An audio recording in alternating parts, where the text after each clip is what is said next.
Your choices actually matter is a phrase which has burned me more times than I can count, and yet I can't help but be attracted to it like a moth to a flame. The core idea of a story which changes and adapts to your choices has fascinated me ever since I was first introduced to it back in 2010, when YouTube launched its recently retired annotation system. Many creators and even companies began producing a genre of videos called interactive adventures. The idea was simple. Give the viewer a straightforward goal, deliver a pizza, avoid an awkward situation, pay your rent, and then give them the ability to choose how they do it. Now, as charming and nostalgic these videos are for me, revisiting them made me realize just how rough they were. The biggest problem most of these had was the fact that at its core, the only choices presented was either the one which progressed the story and the one where you lose and have to try again.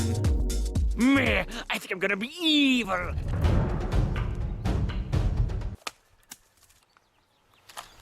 You wanna try that again? Interactive adventure games seem to fall into one of two traps. They either lie to you or just have a straight linear path. Which leads us to the focus of today's video, Bandersnatch. Is it what I've always wanted from this genre, or is it yet another disappointment to add to the pile? Let's find out. Relax, don't do it when you wanna go to it. Relax, don't do it when you wanna come. Now, to me, these games succeed or fail based on their replayability. If my second playthrough consists of me realizing that all the choices I thought impacted the story were actually blatant lies, then yeah, I didn't shake his hand! I'll definitely be tremendously disappointed, no matter how much I may have enjoyed myself the first time around. But at the same time, I do understand why so many titles do this. It's fun to envision a game where every choice branches out into its own path with its own unique story, but sadly, that's something which just can't realistically be accomplished. From a business perspective, it's really hard to justify so many resources and man hours going into content that won't be experienced by the vast majority of its user base. There's a sizable amount of people who will stop as soon as they hit the credits, no matter what. As an example, Adam Strong Morris, a designer at Choice of Games, writes, "The problem with this model is that it involves a ton of work that rarely gets seen. If we write 20,000 words of text, we would prefer for most of our players to see more than 2,000 words of it. In fact, the problem quickly becomes insoluble. If each choice has two options, each completely distinct, then after 10 choices, we would be writing 1,024 different pages." The fact of the matter is that compromises have to be made.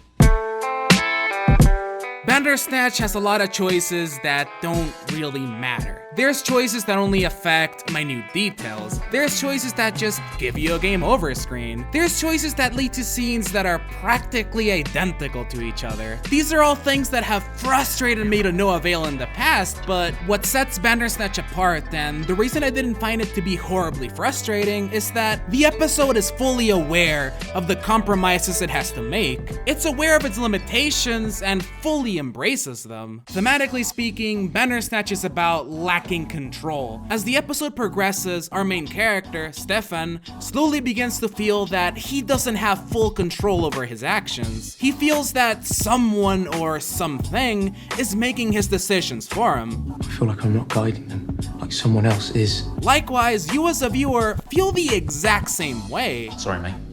Wrong path. Ah, la gran puta.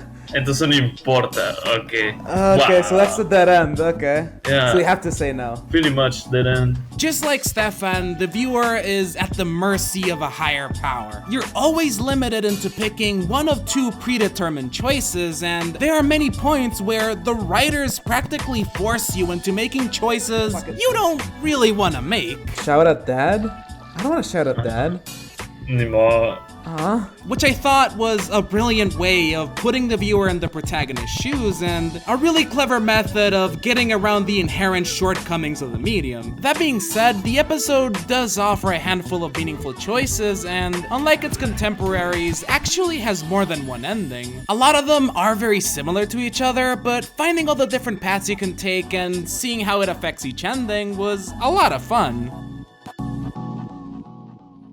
Very early on, I decided to start making my own little timeline of where every choice led, and while this might sound a bit silly, the episode made me feel like a conspiracy theorist. As we kept slamming into more and more dead ends, we started to come up with increasingly absurd theories on how to open up different paths. The most notorious one being our no restart theory, where we speculated that you got a radically different version of Colin depending on whether or not you said no to Mohan right away without restarting. Our basis for this theory was that when you first meet Colin, he's unfamiliar with Bandersnatch and barely knows anything about its author. But when you restart, he says that he got every ending and that the writer is a visionary. So the idea was that the original no restart Colin would be clueless about the whole mind control multiple dimensions thing, and because he wasn't familiar with Bandersnatch, wouldn't have recorded the Jerome F. Davis documentary and given it to Stefan, which would lead to Stefan not having a mental breakdown later in the episode and potentially opening up a completely new path. What?